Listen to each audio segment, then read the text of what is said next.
महादेव को देवों के देव क्यों कहा जाता है? इसका सबसे बड़ा प्रमाण शिव पुराण की शतरुद्र संहिता की इस कथा में मिलता है। जब अपनी शक्तियों के अहंकार में अंधे होकर देवराज इंद्र ने स्वयं महादेव पर ही अपना विनाशकारी वज्र उठा लिया और फिर शिव ने कुछ ऐसा किया जिसने पूरे स्वर्ग लोक को उसकी मर्यादा याद दिला दी। ये उस समय की बात है जब देवराज इंद्र ने त्रिपुरासुर जैसे भयंकर महादानव का वध किया। इस महाविजय के बाद इंद्र के मन में यह भ्रम उत्पन्न हो गया कि उनके अजेय वज्र और उनकी शक्तियों के सामने तीनों लोकों में कोई नहीं टिक सकता। विजय के इसी असीमित अहंकार में चूर होकर एक दिन देवराज इंद्र अपने देवगुरु बृहस्पति के साथ महादेव के दर्शन हेतु कैलाश पर्वत की ओर निकल पड़े। कैलाश के बर्फीले मार्ग पर देवराज इंद्र अपने दिव्य वाहन ऐरावत पर पूरे गर्व से सवार थे, जबकि देवगुरु बृहस्पति उनके साथ पैदल ही चल रहे थे। तभी अचानक भस्म रमाए एक रहस्यमयी तपस्वी ने उनका मार्ग रोक लिया, जिसकी आंखें किसी अथाह गहराई की तरह शांत थी। अपनी शक्तियों के मद में अंधे इंद्र ये पहचान ही नहीं पाए कि वह स्वयं महादेव है। उन्होंने अत्यंत क्रोधित होकर उस तपस्वी को तुरंत मार्ग से हटने का आदेश दिया, परंतु वह तपस्वी टस से मस नहीं।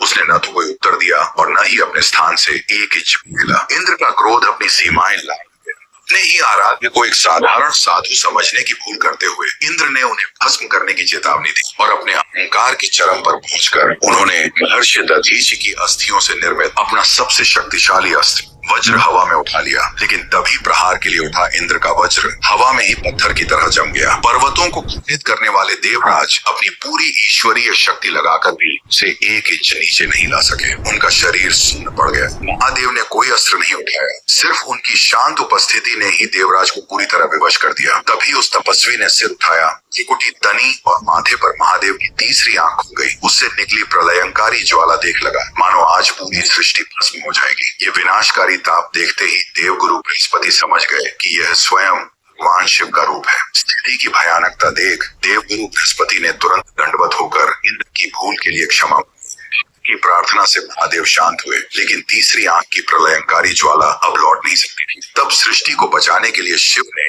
उस आग को क्षीर सागर में फेंक दिया, जिससे आगे चलकर जलंधर नामक महापराक्रमी असुर का जन्म हुआ। एक ही पल में देवराज इंद्र का सारा अहंकार अश्रु बनकर बह गया और उन्हें यह परम सत्य ख्यात हो गया कि महादेव की इच्छा के बिना स्वर्ग का राजा भी अपना अस्त्र नहीं चला सकता। संसार को यह ज्ञान देने के लिए कि परमेश्वर के सामने हर शक्ति और हर अहंकार तुच्छ है, महादेव के इस अत्यंत रहस्यमयी और वैराग्य रूप को पुराणों में अवधूतेश्वर अवतार के नाम से जाना गया।